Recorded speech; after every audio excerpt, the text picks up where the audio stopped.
Huayong can have me. Like, take me, girl. I'm so ready.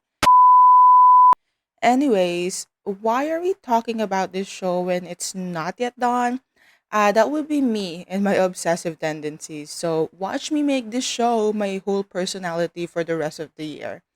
At the point of recording this, I have only seen the 10-minute trailer and the first three episodes in Gaga Ulala. And however many behind the scenes the Durian Culture YouTube channel was kind enough to bless us with.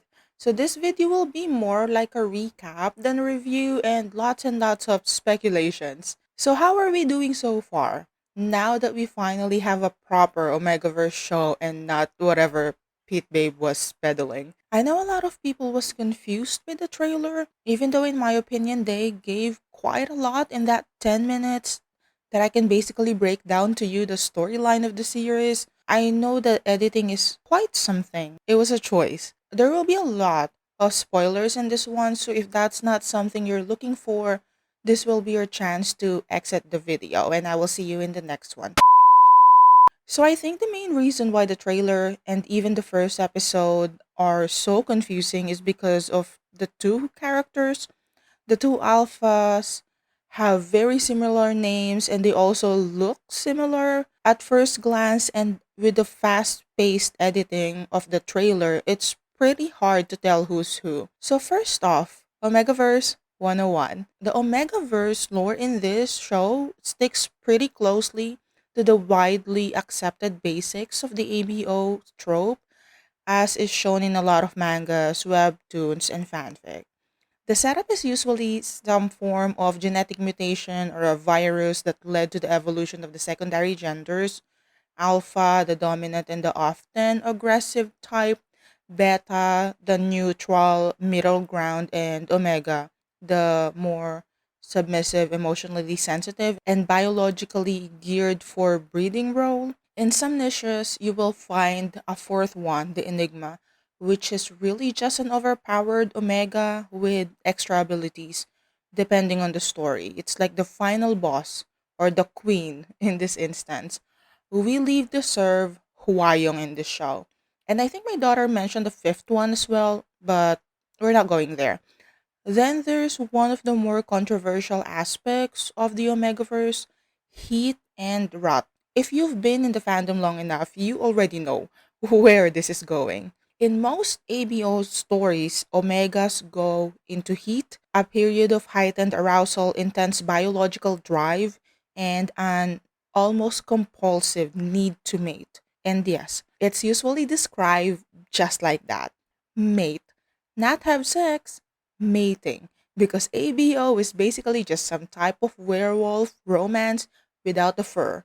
Same primal instinct, same fated mate lore, and same scent driven territorial drama. We just shed the fur. On the flip side, alphas go into rot, which is basically their primal, hormonally charged counterpart to heat, often accompanied by possessiveness, aggression, and a lot of dominance and posturing, which is just basically men being men, I guess. Anyways, these states are often uncontrollable, unavoidable, and deeply tied to the idea of biological fate over emotional choice, which is where the real controversy comes in with some readers and audiences, because depending on how it's written, the whole concept can either explore consent under duress in an interesting way or completely ignore consent altogether, which is where many people, rightfully so, draw the line.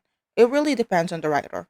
Some stories use heat and rot as metaphors for desire, vulnerability, or even social oppression in cases where the omegas have limited rights and agency.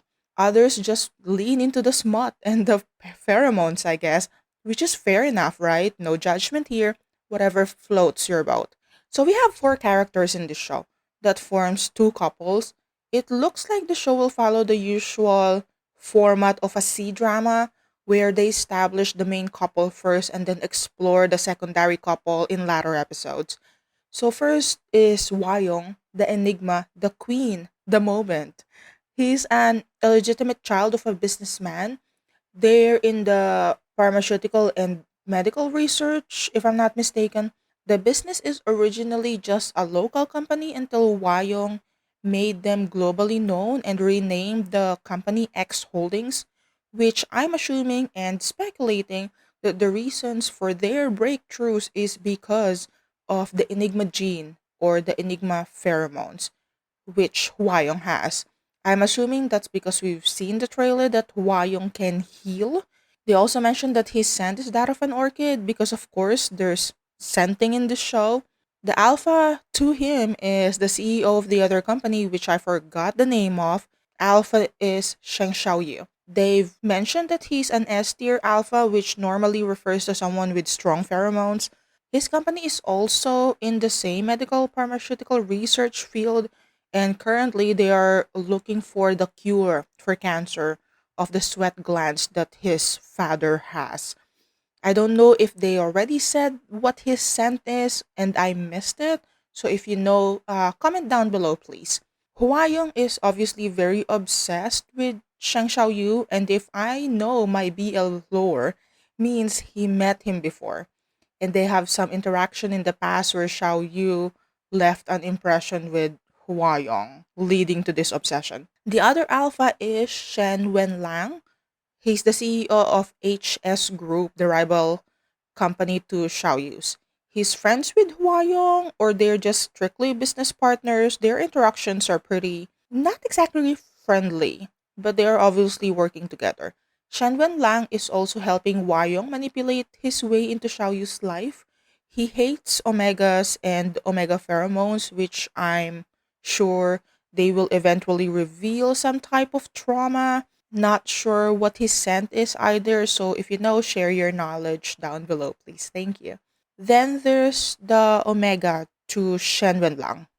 Gao Tu, Shenwen Lang's secretary who's been living as a beta since he was a child. In episode 1, we were shown how his mother does not want him to live as an Omega since they're in a very vulnerable place. In the very few scenes that we have seen him so far, it's pretty obvious that he likes Shenwen Lang. I think they met in high school and being close friends ever since. His scent is sage. So it looks like one way or another, Shenwen Lang and Gao Tu will get together and do the dirty, and Gao Tu will get pregnant. And since no one knows he's an Omega and he knows Shenwen Lang hates Omegas, he would resign and leave the company. This is in the trailer. And I'm living for the day when Shenwen Lang goes after him and emotions explodes. And they have another and they have another baby. I really wrote and they will have another baby. Because I've seen because I'm not sure if you've seen the Father's Day special they posted. Shenwen Lang and Gao Tu were with two kids in that video, so I was speculating that they will be having twins, or as a friend said, Gautu is just perpetually pregnant because it's an omega. But I watched it again and it looks like it's the same kid that's on the Father's Day special with Hwayong and Xiao Yus. So it's just there's just two kids. So we need to calm down about the twins, or I at least need to calm down about the twins or the second child theories. And that was it actually. And that was a lot for just a trailer and 3 episodes, where the first one was so full of expositions, I just wanted to die right then and there. It was such a lot of word vomit from the characters in the first half of the first episode. I just cannot. So, what do you think? Have you seen ABO Desire? Do you like it? I do think they definitely know what they were doing when they casted Hwayong's actor and made him an overpowered, beautiful enigma, because that face card is just so overpowered. Enough with thirsting after this 4 man. Drink your water. We need to stay hydrated for the next 13 episodes. Bye bye.